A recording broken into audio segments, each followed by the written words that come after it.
2026 ജനുവരിയിലേക്ക് 3 രാഷ്ട്രീയ പാർട്ടികൾ വരുമ്പോൾ അവർക്ക് ഏറ്റവും സുപ്രധാനമായ ഒരു മണ്ഡലമാണ് അല്ലെങ്കിൽ ഒരു ജില്ലയാണ് കണ്ണൂർ എന്ന് പറയുന്നത്. അതിൽ തന്നെ പേരാവൂർ വളരെ സുപ്രധാനമാണ്. പേരാവൂരിന്റെ ജനവിധി ശരിക്കും പറഞ്ഞാൽ ആർക്കൊപ്പമാകും രാഹുൽ ഇത്തവണ?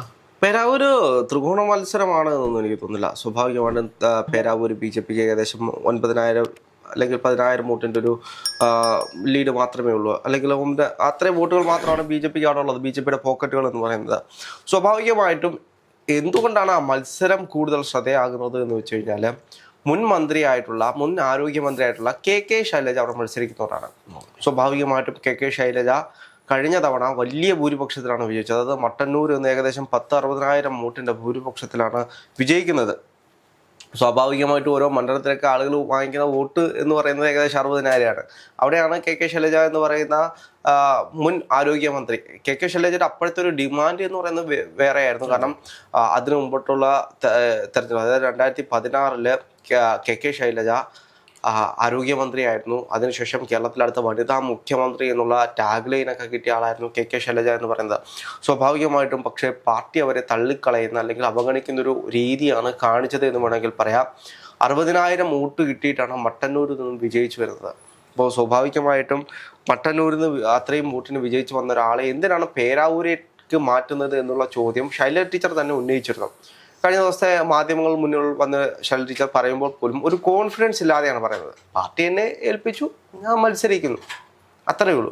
സണ്ണി ജോസഫാണ് ഇതിൽ നിൽക്കുന്നത്. അല്ല, അത് പേരാവൂർ എന്ന് പറയുന്നത് ഒരു ഇടതുപക്ഷ വോട്ടയായിരുന്നത്. അത് മാറ്റി കോൺഗ്രസിന്റെ കുത്തക മണ്ഡലമാക്കി മാറ്റിയതാണ് സണ്ണി ജോസഫ് എന്ന് പറയുന്നത്.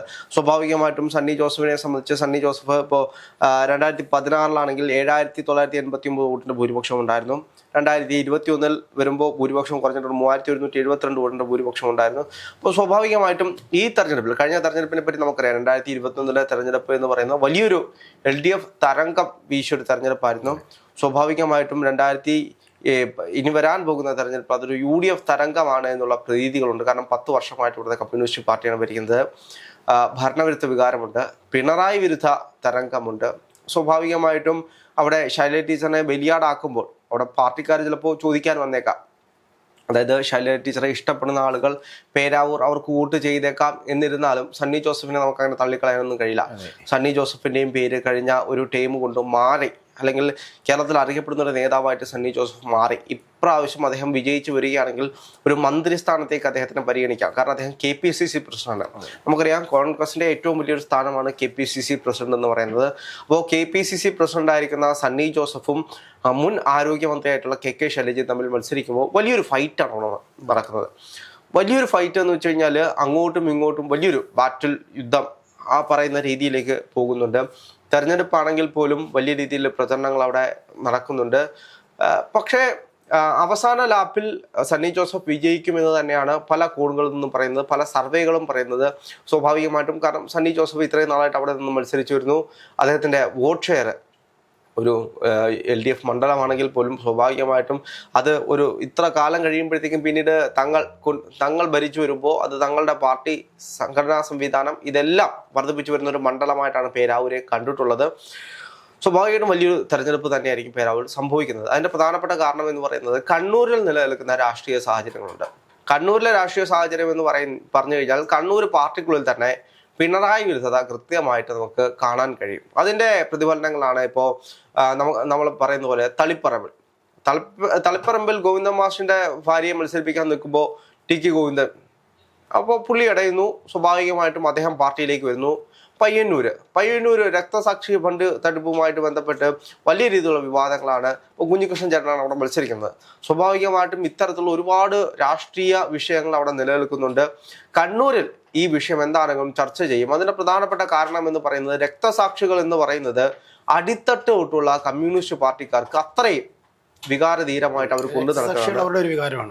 അവിടെയാണ് ഫണ്ട് തട്ടിപ്പ് നടന്നിട്ടുള്ളത്. സ്വാഭാവികമായിട്ടും അതിന് പറ്റിയൊരു ക്യാപ്സ്യൂൾ ഇന്നേ വരെ കൊടുക്കാൻ കമ്മ്യൂണിസ്റ്റ് പാർട്ടിക്ക് കഴിഞ്ഞിട്ടില്ല. ഇപ്പോഴും SDPI പിന്തുണ അത് വലിയൊരു ഘടകമാണ്. SDPI ഇപ്പോൾ അഭിമന്യുവിനെ പോലുള്ള രക്തസാക്ഷികൾ എങ്ങനെയാണ് മരണപ്പെട്ടത് എന്ന് ചോദിക്കുമ്പോൾ അവരുടെ ക്യാമ്പസ് ഫ്രണ്ട് പോലുള്ള അവരുടെ സംഘടനകൾ കാരണമാണ് മരണപ്പെടുന്നത്. സ്വാഭാവികമായും SDPIയുടെ സംഘടന കാരണം മരണപ്പെടുമ്പോൾ SDPIയുമായിട്ടുള്ള ബന്ധം, സഖ്യം ഇത് വലിയ ചർച്ചയാവുന്നുണ്ട്. അതേപോലെ തന്നെ BJP-യുമായിട്ടുള്ള സഖ്യം, BJP-യുമായിട്ട് പലയിടങ്ങളിലും സഖ്യമുണ്ട് എന്ന് പറയുന്ന വിഷയങ്ങൾ. അപ്പോൾ ഇത്തരത്തിലുള്ള ഒരുപാട് വിഷയങ്ങൾ അവിടെ നിലനിൽക്കുന്നുണ്ട്. ഇപ്പോൾ അതിന് മുമ്പിട്ടാണെങ്കിൽ പോലും പിണറായി വിജയൻ BJP, അതായത് മുതിർന്ന BJP നേതാക്കന്മാരുമായിട്ട്, അത് കേരളത്തിലെ BJP നേതാക്കന്മാരല്ല, ഇന്ത്യയിലെ BJP നേതാക്കന്മാരുമായിട്ട് രഹസ്യ കൂടിക്കാഴ്ച നടത്തിയെന്നുള്ള ചില വെളിപ്പെടുത്തലുകൾ ഇതെല്ലാം കണ്ണൂരിൽ നിലനിൽക്കുന്നുണ്ട്. സ്വാഭാവികമായിട്ടും കണ്ണൂരിലെ പാർട്ടിയെ ഇപ്പോൾ പിണറായി ഹൈജാക്ക് ചെയ്തു എന്നുള്ളൊരു ചില, അതായത് എത്ര ജയരാജന്മാരുണ്ടായിരുന്നു കണ്ണൂർ രാഷ്ട്രീയ പാർട്ടി. നമ്മളൊന്ന് പരിശോധിച്ചു കഴിഞ്ഞാൽ കണ്ണൂരായിരുന്നു പാർട്ടി കോട്ട എന്ന് പറയുന്നത്. പാർട്ടിയിൽ നിന്നും വളർന്നു വന്നിട്ടുള്ള എത്ര നേതാക്കന്മാരുണ്ടായിരുന്നു. ഇന്ന് അവരെല്ലാം ശിഥിലമായി. ഇന്ന് ആകെ ഒറ്റ പേരിലേക്ക് ഒതുങ്ങി, പിണറായി വിജയൻ എന്ന് പറയുന്ന ഒറ്റ പേരിലേക്ക് ഒതുങ്ങി. ചിലരൊക്കെ പറയുന്നുണ്ട് കോടിയേരി ബാലകൃഷ്ണൻ ഉണ്ടായിരുന്നെങ്കിൽ ഇതൊന്നും പാർട്ടിയിൽ സംഭവിക്കത്തില്ല. ഇപ്പോൾ തന്നെ പാർട്ടി വിട്ടുപോയിട്ടുള്ള ആളുകളെ നോക്കൂ, അവരെല്ലാം എങ്ങനെയാണ് പോയത്? ഗോവിന്ദ മാഷിന്റെ ഒറ്റ ചിരി കൊണ്ടാണ്. ചിരിച്ച് പാർട്ടിയിൽ നിന്നും പുറത്താക്കുന്ന ഒരാൾ, ആരെങ്കിലും പാർട്ടിയിലേക്ക് അംഗത്വം വേണമെന്ന് പറഞ്ഞു കഴിഞ്ഞാൽ നിനക്ക് പാർട്ടിയിൽ അംഗത്വമൊന്നുമില്ല, നീ പോട ചെറുക്ക എന്ന് പറഞ്ഞ് അങ്ങനെയാണ്. ആ ചിരികളാണ് പലപ്പോഴും ഇത്തരത്തിലുള്ള വിമതന്മാരെ സൃഷ്ടിച്ചത്. ഇന്ന് കേരളത്തിൽ നോക്കിക്കഴിഞ്ഞാൽ എല്ലാ ജില്ലയിലും ഓരോ വിമതന്മാരുണ്ട്. സ്വാഭാവികമായിട്ടും വിമതന്മാരുണ്ടായതെല്ലാം ഗോവിന്ദ മാഷിന്റെ ഒറ്റ ചിരി കാരണമാണ്. അപ്പോൾ ഒറ്റ ചിരി കാരണം കേരളത്തെ തോൽപ്പിക്കാൻ ഒരു സംസ്ഥാന സെക്രട്ടറി ഉണ്ടായിരുന്നു എന്ന് ചിലപ്പോൾ ഈ തെരഞ്ഞെടുപ്പ് കഴിയുമ്പോൾ പറയേണ്ടി വരുന്ന ഒരു സാഹചര്യത്തിലാണ്. സംഘടനാ പ്രവർത്തനം എന്ന് പറയുന്നത് വളരെ ബുദ്ധിമുട്ടുള്ളൊരു കാര്യമാണ്.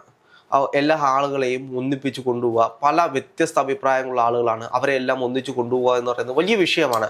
അപ്പോൾ സ്വാഭാവികമായിട്ടും നമ്മൾ പറയുന്നത് പോലെ തന്നെ മുൻ പാർട്ടി സെക്രട്ടറി കോടിയേരി ബാലകൃഷ്ണൻ ഉണ്ടായ സമയത്ത് എല്ലാവരെയും യോജിപ്പിച്ച്, അതായത് അടിത്തട്ടുള്ള ആളുകളെയും കേട്ട് മുന്നോട്ട് പോകുന്ന ഒരു സാഹചര്യമാണ്. ഇപ്പം അങ്ങനെയല്ല. ഇപ്പം പിണറായി വിജയൻ പറയും, അത് പാർട്ടി സെക്രട്ടറി അനുസരിക്കും. ആ രീതിയിലേക്ക് അത് മാറി. അത് സ്വാഭാവികമായിട്ട് കണ്ണൂർ മൊത്തത്തിൽ ബാധിക്കും. ഈ കോടിയേരി സഖാവ് എന്ന് പറയുന്ന ഒരു നല്ല സംഘാടകനായിരുന്നു. അതുപോലെ തന്നെ പിണറായിയുടെ ഏറ്റവും വലിയ ശക്തിയും കൂടെ, അതായത് പിണറായി വിജയന്റെ ഏറ്റവും വലിയ ശക്തിയും കൂടെ. സ്വാഭാവികമായിട്ട് ഒന്ന് ആലോചിച്ച് നോക്കുക, കണ്ണൂരിലെ ജയരാജന്മാര്, എത്ര ജയരാജന്മാരുണ്ടായിരുന്നു? EP ജയരാജൻ. അപ്പോൾ ഒരുപാട് നേതാക്കന്മാരുണ്ടായിരുന്നു. ഇവരെല്ലാം എങ്ങനെയാണ് പാർട്ടി വിട്ട്, അല്ലെങ്കിൽ പാർട്ടിയിൽ ആരും അല്ലാതാകുന്ന, പാർട്ടിയിൽ ചർച്ച പോലും ആകാത്ത രീതിയിലേക്ക് അവരൊന്നും ഇപ്പോൾ ശിഥിലമായി പോകുന്ന ഒരു സാഹചര്യം, ഒതുക്കി കളഞ്ഞു. അപ്പോൾ സ്വാഭാവികമായിട്ട് ഇതെല്ലാം ഈ തെരഞ്ഞെടുപ്പിൽ രാഷ്ട്രീയപരമായിട്ട് ചർച്ചാ വിഷയമാകും. ഈ തെരഞ്ഞെടുപ്പിൽ ജനങ്ങൾ കൃത്യമായി ഒന്ന് വിചാരിച്ചിട്ടുണ്ട്, അത് നടപ്പാക്കും.